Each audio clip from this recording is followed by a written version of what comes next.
Sistema, quien también quiere hablar de este tema de Bolivia y los paralelos en otras zonas, en otros países con esa derecha, es Alessandro Pagani, historiador, analista, a quien le damos, como siempre, y con mucho gusto la bienvenida a esta su casa. Mi querido Alessandro, ¿cómo estás? Buenas noches. Hola Vicente, hola Senen, un gusto estar aquí con ustedes. Oye, no sé si quieras entrarle con tu opinión de Bolivia o te pregunto sobre Cienfuegos, porque me imagino que, bueno, empecemos con lo de Bolivia y cerramos con Cienfuegos. Con mucho gusto, Vicente. Fíjate que yo en estos días, mañana termino enviando a CDP Noticia mi tercer artículo sobre las elecciones en Bolivia que se darán justamente el 18 de octubre, este domingo. Y básicamente hago un recorrido de lo que fue el golpe de Estado en Bolivia, pero sobre todo todas las fuerzas motrices, estos sectores de la extrema derecha que hay detrás de este golpe y sobre todo lo que se está presentando, este escenario muy preocupante que Aline estaba presentando hace pocos minutos y que efectivamente desta muchas preocupaciones la cuestión de que Bolivia siempre ha hecho parte de una región y dentro de una estrategia a nivel histórica mundial de lo que fueron las operaciones encubiertas, las operaciones bajo falsa bandera de la CIA en cooperación, colaboración con el neofascismo italiano, también con las dictaduras militares argentinas durante la Operación Cóndor. No es casualidad que en este momento uno de los que están gritando, amenazando más a los periodistas, a los que son los que están haciendo ver prácticamente la situación a nivel de Bolivia y que son Alina, como muchos otros que son independientes, obviamente no hacen parte de estos grandes medios de comunicaciones que nosotros estamos acostumbrados, como por ejemplo la CNN o la BBC o El País, periódico como El País, y que evidentemente callan, están en silencio sobre lo que es un intento de otro golpe militar en caso de que en masa el partido del Movimiento al Socialismo de Evo Morales y su candidato Arce ganaran a las primeras turno prácticamente las elecciones de este domingo. Alina sea presente de que ya los están amenazando de correrlos el día martes, porque después el martes se sabrán los resultados. Hay todo un plan, mañana presento este artículo, donde básicamente grupos neofascistas italianos, también Ustashas croatas están listos para hacer, yo ojalá pudiera decir que me estoy equivocando, pero lamentablemente yo, mi querido Vicente, mi querido Zelen, yo trabajo mucho este tema desde más de 15 años y conozco muy bien cuáles son hasta los personajes que se están moviendo en Bolivia en este momento y da miedo porque la situación es muy grave. Obviamente hay una resistencia por parte del pueblo boliviano que seguramente no va a permitir otro golpe de Estado, pero seguramente se va en una situación de choque, de guerra civil entre sectores de la población y estos sectores golpistas. Esta situación, veamos un personaje como Branko Marinkovic, que es un croata de ascendencia croata, él nació en Bolivia, sus padres se fueron, huyeron de Croacia en lo que se recuerda como la ruta de las ratas, o sea, la operación Odessa, cuando básicamente desde Italia, en cooperación con la CIA y el Vaticano, se creó esta ruta donde se salvaron a ex jerarcas nazis, a ex jerarcas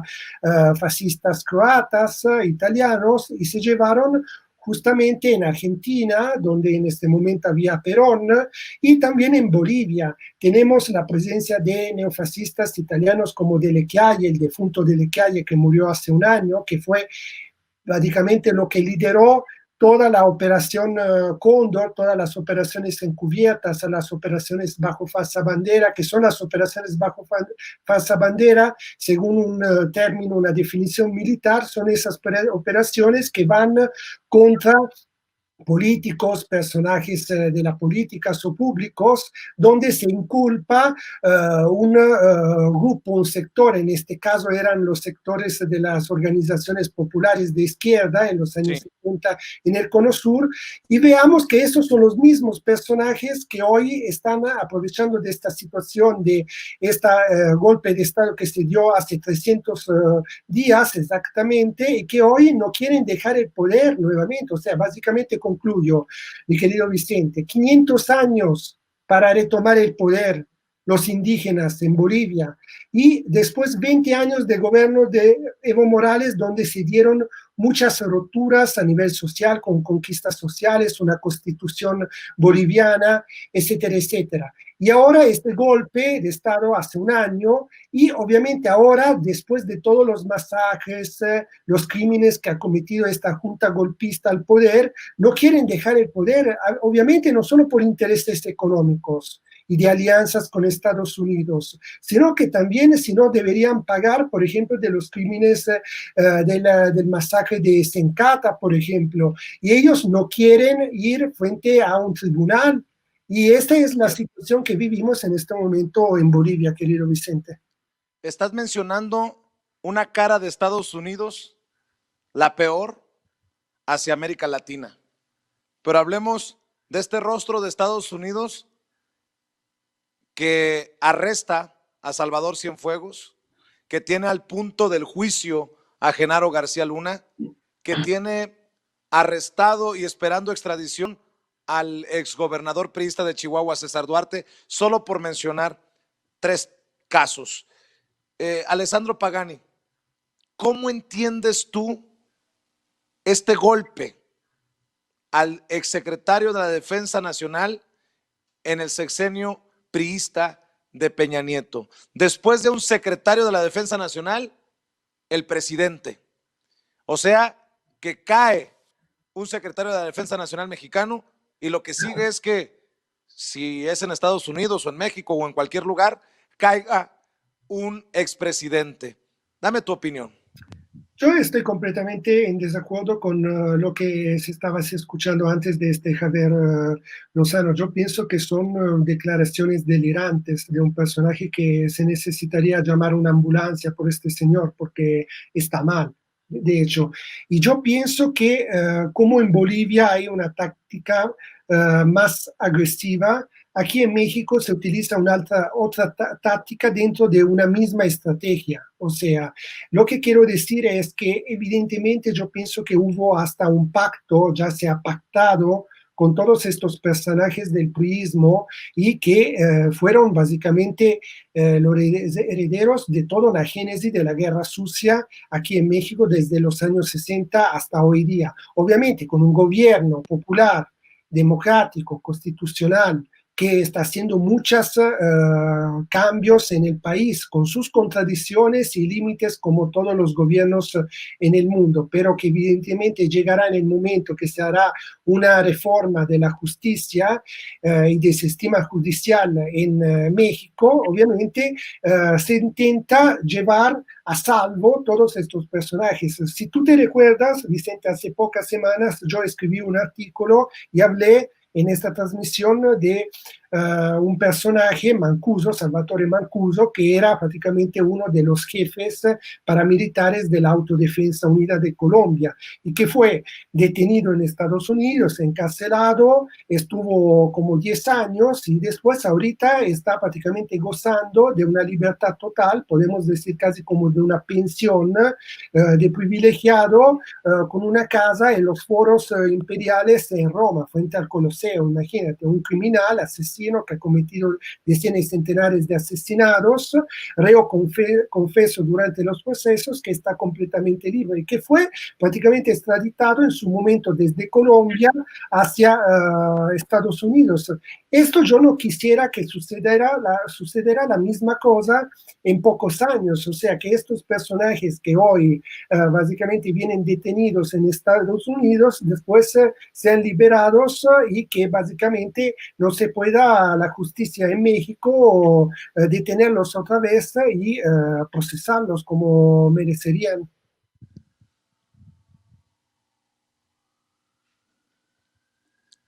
Mi querido Alessandro, dejé de escucharte, pero bueno, déjame preguntarte. Eh, muchos se preguntan, ¿qué pasa que estos casos tienen que ocurrir en Estados Unidos? Que es la justicia de Estados Unidos la que detiene a estos personajes. ¿Tú cómo entiendes eso? Yo entiendo que Estados Unidos nunca y jamás van a juzgarse en sí mismo y que en el capitalismo nadie es importante. Estos personajes que vienen detenidos han tenido un papel importante dentro de lo que fue la guerra sucia y obviamente el narcotráfico y la guerra de